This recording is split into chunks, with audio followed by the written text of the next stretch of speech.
ইয়া রাসূলুল্লাহ আইয়ুন নাস আহাব্বু ইলাল্লাহ ইয়া রাসূলুল্লাহ। সাম্প্রতিক সময়ে সিলেটের কুদরতুল্লাহ মসজিদের ইমাম বাংলায় খুতবা প্রদান করে ব্যাপক সমালোচনার সম্মুখীন হয়েছেন। ইসলামী রীতি অনুযায়ী খুতবা সাধারণত আরবি ভাষায় প্রদান করা হয়, যা ইসলামের ঐতিহ্য ও ধর্মীয় মূল্যবোধের একটি গুরুত্বপূর্ণ অংশ। কিন্তু ইমাম বাংলায় খুতবা দেওয়ার মাধ্যমে সেই ঐতিহ্য থেকে সরে এসেছেন বলেও মন্তব্য করেছেন অনেকেই। এই বিরূপ প্রতিক্রিয়ার সমাধানের জন্য আমরা বেশ কয়েকজন ইসলামী বক্তার কথা শুনব। অনেক ইসলামী পণ্ডিতের মতে আরবি ভাষায় খুতবা প্রদান করার মূল উদ্দেশ্য হলো বিশ্বব্যাপী মুসলমানদের ঐক্য, ইসলামী বিবিধতাকে অনুসরণ করা। খুতবা আরবি ভাষায় দেওয়ার মাধ্যমে মুসলমানদের মধ্যে একটি বিশ্বব্যাপী সংযোগ তৈরি হয়। ইমামের এই বাংলা খুতবা প্রদানকে অনেকে ইসলামী ঐতিহ্যের প্রতি অবজ্ঞ ও রীতিনীতির লঙ্ঘন হিসেবেও দেখেছেন। অন্যদিকে বাংলা খুতবা দেওয়াকে সমর্থন করেছে অনেক বক্তা। সমর্থকরা মনে করেন যে বাংলা খুতবা দেওয়া সাধারণ মুসল্লিদের জন্য ধর্মীয় বার্তা এবং শিক্ষা সহজবোধ্য ও বোধগম্য করে তোলে।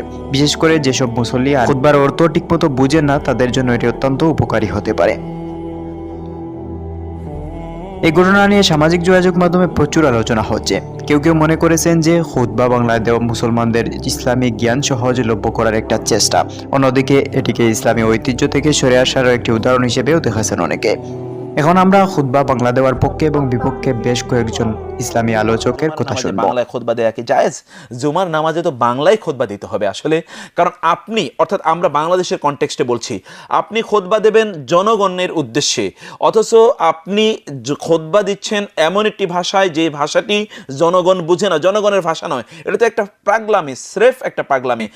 বাংলায় খুতবা না দিলে খুতবাই হবে না। আবু হানিফার মাযহাব হলো বাংলায় খুতবা। এজন্য সবচেয়ে উত্তম হলো নিজের ভাষায় খুতবা দেয়া, কোরআন পড়বে, বিষয় নির্ধারণ করবে। আপনার ওলামায়ে মাদিনা তাদের মত হইল যে খুতবা নিজস্ব ভাষায় হবে।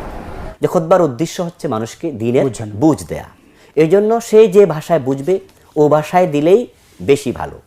ইমাম আবু হানিফা বলেছেন লোকেরা যেই ভাষা বুঝে ওই ভাষায় খুতবা দিতে হবে। জুমার খুতবা আমরা মাতৃভাষায় দিতে হবে নাকি আরবি ভাষায় দিতে হবে, এটা নিয়ে মত পার্থক্য আছে।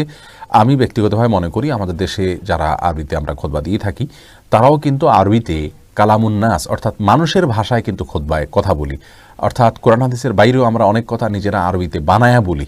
তো আরবিতে কালামুন নাস আর অন্য ভাষার কালামুন নাসের ভিতরে ইসলাম শরীয়ত দৃষ্টিকোণে কোনো পার্থক্য থাকার কথা নয়। বিদায় জুমার খুতবা বাংলায় দিলে সেটাকে নাজায়েজ বলার কোনো কারণ আমি অন্তত দেখতে পারছি না। ওই ধরনের ফেতনাবাজদের অনুসারীরাই বাংলাদেশে এখন প্রচার করতেছে খুতবা হবে কিসে, না হবে না, চলবে না। কারণ এক নাম্বার দলিল, যোহর নামাজ কয় রাকাত ফরজ, জুমা কয় রাকাত, ওই 2 রাকাতের বদলায় খুতবা। এর জন্য আদব হচ্ছে ইমাম সাহেব খুতবা দেওয়ার আগে তার ওযু লাগবে। কি লাগবে? এরপর ইমাম সাহেব মিম্বরে যখন বসে যাবে খুতবা দিতে, ফতোয়ার অনেকগুলো কিতাবে আসছে ইদা সাইদাল ইমামু আলাল মিম্বর লা সালাতা ওয়ালা কালামা ওয়ালা সালামা ওয়ালা রাদ্দাস সালাম। ইমাম মিম্বরে বসে যাবার পরে নামাজ চলবে না, সালাম চলবে না, সালাম দিলে জবাবও নাই। কারণ এটা নিছক খুতবা না, এটা হচ্ছে 2 রাকাতের কায়েম মাকাম। কথা বুঝেন? 2 রাকাতের, এই জন্য খুতবাটা নিছক খুতবা নয়, খুতবাটা জুমার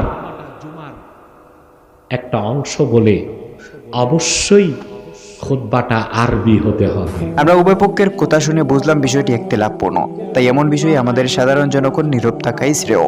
এটাতে যদি কোনো সমস্যা হয় কিংবা সমাধান প্রয়োজন হয় তাহলে যোগ্য আলেমেরাই এটা সমাধান করবেন। আমাদের সাধারণ জনগণ ফেসবুকে অতিরিক্ত পোস্ট করে সমাজে বিভ্রান্ত ছড়ানো ছাড়া আর কিছুই করতে পারবো না। Khalid Ahmed, news light, Bangladesh.